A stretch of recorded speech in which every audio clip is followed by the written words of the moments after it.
chinesische Nachricht.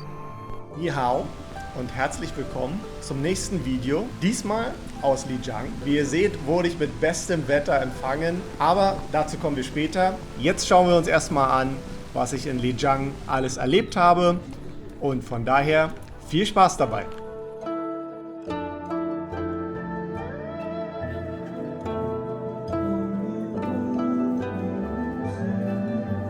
Als Einstieg natürlich die Altstadt von Lijiang.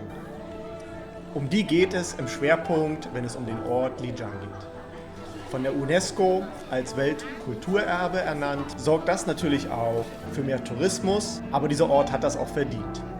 Ich glaube, die Bilder im Hintergrund lassen schon ein bisschen erahnen, wie die Stimmung tagsüber oder auch abends ist.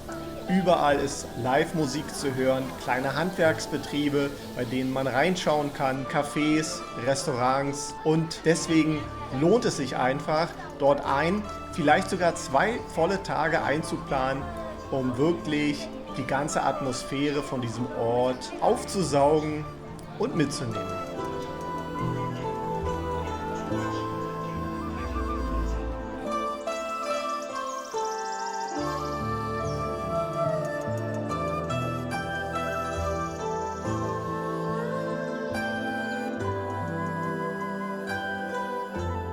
Paar Informationen zu der Anreise. Mit dem Schnellzug aus Kunming nach Lijiang zu fahren. Das dauert ungefähr 4 Stunden, kostet knapp über 20 €. Oder schon in der Region bist, dann kannst du zum Beispiel aus Dali nach Lijiang fahren in knapp 2 Stunden und das Ticket kostet unter 10 €.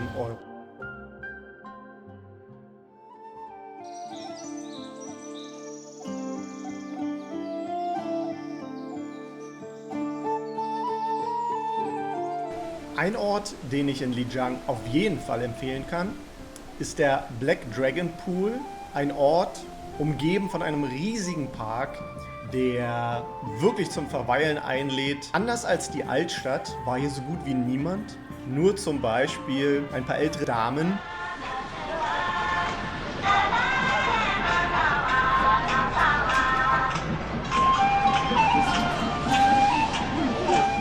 Live-Musik gemacht und dazu getanzt haben. Bei schönem Wetter bietet dieser Park einen wunderschönen Ausblick auf den Jade Dragon Snow Mountain, der fast 5600 Meter Höhe zu bieten hat.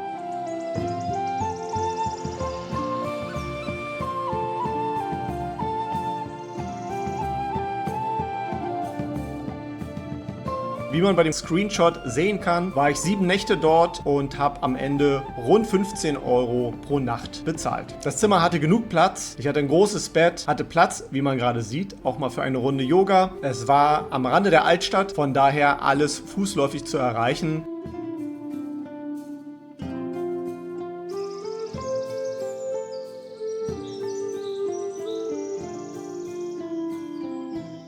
Ich kann zwar nicht behaupten, dass es ein Geheimtipp ist, aber wenn du genug Zeit mitbringst, dann gibt es nicht weit von Lijiang entfernt das Baisha Village. Dort findest du einen ähnlichen Stadtkern, etwas kleiner, aber vor allem mit deutlich weniger Tourismus und kannst dort wunderbar die lokale Kultur genießen. Du kannst dort spazieren, was essen gehen, mindestens einen Nachmittag dort verbringen. Und mein persönlicher Geheimtipp war, ich habe mir eins von diesen Fahrrädern ausgeliehen und bin diese 8 Kilometer mit dem Fahrrad gefahren. Ein bisschen Landstraße, aber links und rechts alles grün. Und vor allem bei schönem Wetter gab es dann die Möglichkeit, die ganze Zeit Richtung Berge zu fahren.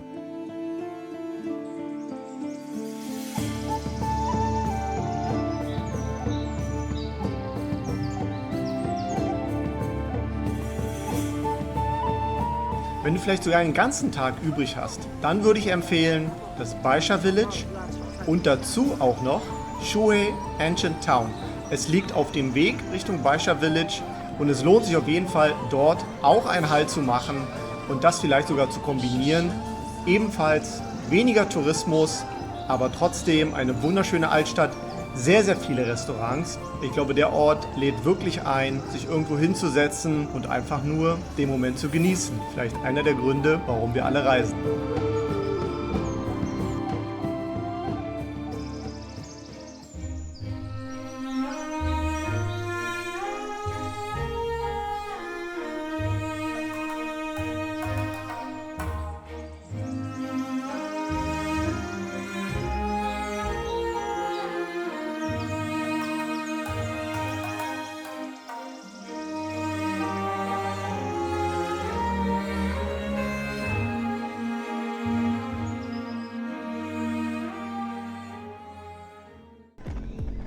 Am Anfang des Videos war ja die kurze Szene zu sehen, in der ich ein wenig angepisst war. Ah, dieser Helm, Alter. Nimm mir doch nicht auf die Eier. Nach meiner kleinen Fahrradtour. Es hatte extrem geregnet, alles war nass und dann hat nicht mal die Fahrradrückgabe funktioniert. Ich konnte kaum auf meinem Handy herumtippen und dann kamen noch chinesische Nachrichten, die ich übersetzen musste. So ist das entstanden. Genau heute funktioniert dieser Scheiß, diese Helferregelung nicht. Also nochmal hin. Was willst du von mir, Mann? Fucking Helm, Alter. Ah, das war in der falschen Richtung. Naja, war ja klar. Natürlich habe ich Schuld. Wegding. Naja, gehen wir mal wieder nach Hause, würde ich sagen. War ein schöner Ausflug.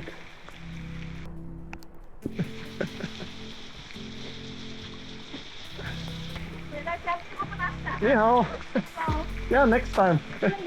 Next time, Umbrella. Es war trotzdem eine von vielen und am Ende lustigen und guten Erfahrungen. Generell zum Thema Fahrradfahren. Ich mache das total gerne in China. Ich finde es sicher dort, auf der Straße, oft auch abgesperrte Wege, extra für Fahrradfahrer.